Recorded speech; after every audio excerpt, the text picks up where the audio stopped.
UV shampoo. This is the kind of image that a lot of people see on the news and in the media about science.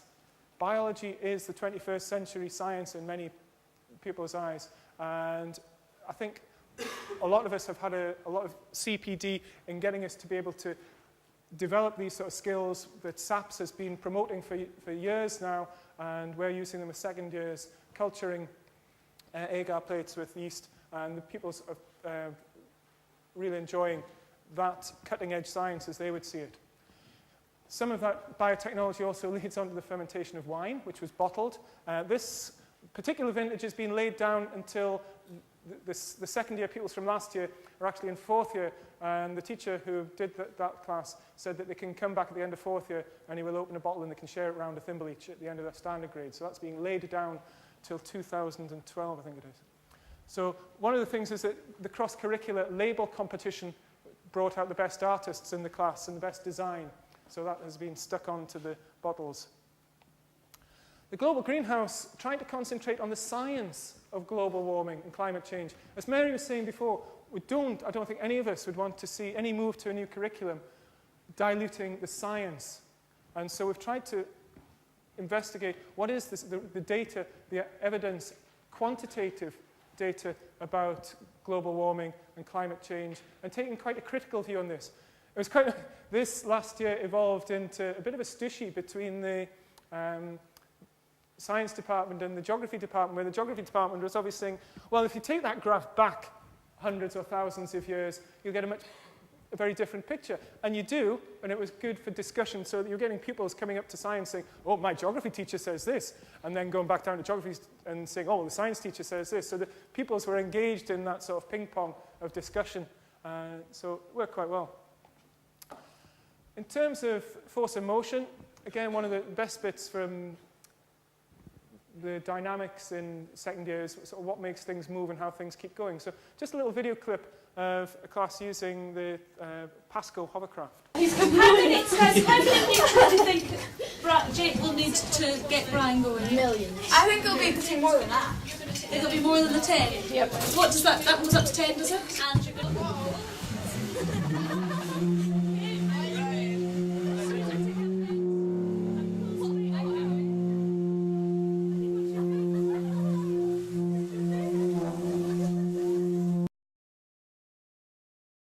So even with a bit of fun in the corridor like that, you can see that the class were obviously engaged, they're obviously motivated with what was going on, but there's a quantitative element there. We were looking at the force there, and there was then discussion, did you have to hold the force, the Newton balance level, or would it work at an angle? So there was a lot of discussion, and pupils were genuinely surprised at how little force you needed to accelerate a human being along the floor. The aspect of, sort of microelectronics and iPods and mobile phones is that's the center of people's lives. Now, the more we can do to exploit that, the better. Mary was just talking about the Optoelectronics College and the work that they're doing, which will be coming out to schools later this year. In terms of battery life, there's a lot of myths about why batteries work or they don't work well on mobile phones and iPods. So we made up this sort of specimen, this example newspaper advert about why batteries do fail. And one of the nice myths is that magnets will actually make a battery last longer. So that is explored in this fairly open-ended investigation. One of the nice things is that the data is very messy for this. There's no clear-cut straight lines. Quite often people are saying, oh, it does prove something, and then when you actually investigate the data or average it out across the whole class, they'll see there is actually a null result, that there is no significant effect. So that kind of critical thinking in the science has been taken on well with that. And then lastly, yes, this Stygian fairyland where Rapunzel was worried that the hair was going to give way when Prince Charming was climbing the tower. And so that's how it's introduced. And the class are then involved with comparing horsehair samples, the tensile strength of horsehair, whether it's been washed or whether it hasn't been washed, whether it's been bleached, whether it hasn't been bleached. And I took a class that was doing this last year, and I've never seen such frenetic activity from 13, 14-year-old girls washing hair and testing it. This was their kind of science. So So what do people think about this? We did an evaluation. Yeah. We've done a lot more experiments than we did because, well, everybody likes doing the experiments more than like the written part. Right, okay. What kind of experiments have you enjoyed? Like I like making the bread and all that kind of making the wine, and that was good. Okay, right. How about yourself? We did a lot more in a lot more detail of what we were doing and learned a lot more. How do you think you had more detail in what you were learning? It was kind of more specific in the subjects Yeah. because it kind of went into more detail in like the biology and the chemistry and the physics. So you kind of got more into it instead of just thinking, oh, that might be good. Just like more practical stuff, like there's a lot more experiments and like less of just sitting copying out of a textbook or that. And you don't realise how much stuff is actually connected with science. Yeah. You normally think of science, you normally just think of like chemicals and explosions and stuff You like don't that. think of bread. No. Algebra and stuff. Yeah. So it's kind of like most things are connected with science. And when I was trying to get this evaluation, I thought I'd have to go around quite a few classes to get any positive, but that was actually the first group I spoke to. One of the nice things is that I liked the way one of the girls was saying that she liked going into things in depth. They were actually able to run with something and explore it fully, so that was heartening. So we jumped into this quite early, before the outcomes, even the draft outcomes, had ever been posted.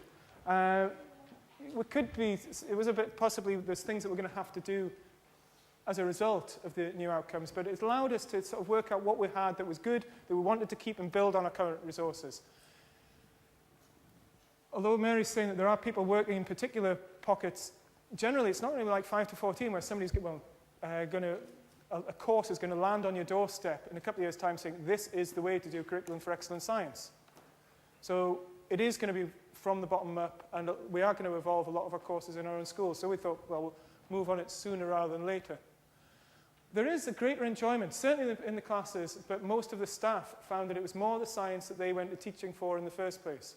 It allowed them to run with their own ideas or the ideas of the class much more than a prescriptive curriculum would do. And as I say, we will have to make changes, but our science courses, to deal with new technology and new science, are always going to be changing. So I think it's going to be quite often we're going to have to be doing that. In terms of assessment, we do use just standard multiple choice KU tests. We've tried to assess what an individual does in terms of their contribution to a group effort, be it a display, be it a presentation, be it any kind of artifact. What was the individual doing with that? And the open-ended investigations, what was their analysis of the write-up of the open-ended investigation? We've also used the classroom voting systems like Quizdom and Turning Point. So that's the sort of Turning Point handset. If you haven't used one, it's worth borrowing from another school if possible, and certainly try it out. I think it's quite obvious when they've picked things up. It's quite obvious in how they just approach doing their poster. They don't start with the title, and they don't spend a long time on the title, and it's more about getting the information on, which means they've obviously thinking about it, which means that when you come to assessing it, just watching them do it gives a good idea rather than the end product. Right. And were you able to sort of extract how the individual had done as opposed to the group effort? Watching Them do it. I don't know, so if they do it on different pieces of paper that all come together, then you can see a more individual what they've contributed. So in terms of curriculum for excellence, I would say that it addresses the four capacities. There's creativity, because there's a lot of open-ended work where we're just giving people a task rather than how to do it. They're able to express opinions and develop those opinions and look for the evidence behind their opinions in that discussion.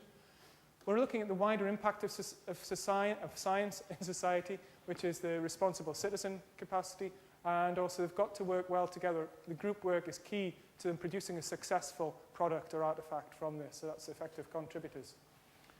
It's made us work more with other departments than we would have done, so that cross-curricular being one of the key themes.